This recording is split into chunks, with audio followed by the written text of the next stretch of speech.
ఫిబ్రవరి 11 దేవుని వాగ్దానం. క్రీస్తు యేసునందుంచవలసిన విశ్వాస ప్రేమలు కలిగిన వాడవై నీవు నా వలన విన్న హితవాక్య ఆరోగ్యము గల వాక్య ప్రమాణమును గైకొనుము.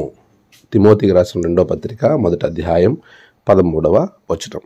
మన ప్రభువైన యేసు క్రీస్తు నామములో మీ అందరికీ ఉదయం శుభాలు తెలియచేయచ్చు ఉన్నాను. ప్రియులారా, దేవుని మహాకృపలో మనము దేవుణ్ణి కలిగి ఆయనతో మంచి సంబంధములుగా ఈ ఆదివారము ఆయన ఆరాధించే ధన్యత దేవుడు దయచేసిన విధానం బట్టి దేవునికి నేను కృతజ్ఞతాస్తుతులు చెల్లించుచూ ఉన్నాను. ప్రియ విశ్వాసులారా, ప్రభు తన వాగ్దానాలను మనలను ఎంతగానో ఆశీర్వదిస్తూ ముందుకు నడిపిస్తాడు. ఆయన ఇచ్చిన వాగ్దానం ఎంత గొప్పగా ఉంటుందంటే, దేవుని యొక్క ప్రమాణాలను మనం కలిగి ముందుకు వెళ్ళడానికి ప్రభు మనలను ప్రోత్సాహపరుస్తూ ఉంటాడు. క్రీస్తు యేసునందు ఉంచవలసిన విశ్వాస ప్రేమలు కలిగిన వారుగా ఉండాలని అపోస్తుడైన పౌలు తన ఆత్మీయ కుమారుడైన తిమోతికి తెలియజేసిన విధానాన్ని మనం ఈ ఉదయం జ్ఞాపకం చేసుకుంటూ ఉన్నాం. ఆయన యందు ఉంచవలసినవి ఏమిటి?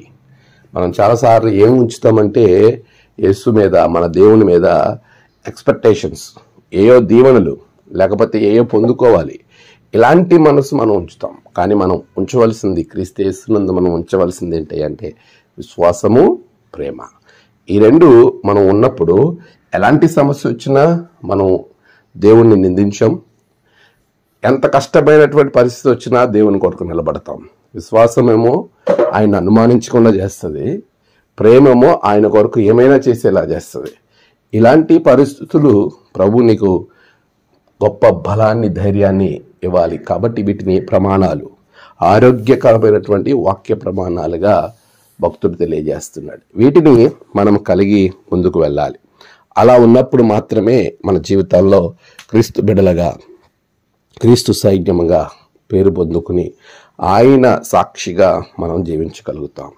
పిల్లరా, ప్రభు వాక్యము మనల్ని బలపరుస్తుండగా ఆయన యందు విశ్వాసము, ప్రేమ కలిగి ముందుకు వెళ్ళినట్లయితే ప్రభు మిమ్మల్ని బట్టి మహిమపరచబడతాడు. అటువంటి ఆశీర్వాదము, దీవెన దేవుడు మీకు అనుగ్రహించునుగాక.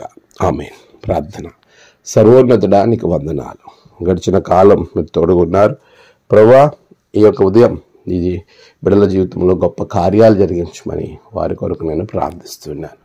నీవు తోడుగా ఉండండి, సహాయం చేయండి. నీ ఆత్మతో బిడ్డలను నింపమని ప్రార్థిస్తున్నాను. ప్రతి సమస్యను తొలగించండి. నీవే మహిమ, ఘనత, ప్రభావం పొందుకొనమని, ఆత్మ కార్యము జరిగించమని ప్రార్థిస్తున్నాను. నేడు జన్మదినము, వివాహ దినము, ఆయా విశేష దినములు జరుపుకుంటున్న బిడ్డలను బహుగా దీవించండి. తమ ప్రియులను కోల్పోయి ఆదరణ కొరకు ఎదురు చూస్తున్న బిడ్డలకు ఆదరణ దయచేయండి. వారి యొక్క ప్రయాణాలలో, నేటి ఆరాధనలో అన్నిటిలో తోడుగొండి అపవాద నుండి తప్పించండి. యేసు నామమున ప్రార్థించి వేడుకొనుచున్నాము తండ్రి. ఆమేన్. తండ్రి, కుమార, పరిశుద్ధాత్మ త్రియేక దేవుని దీవెన మీకు తోడే ఉండి నడిపించును గాక. ఆమేన్.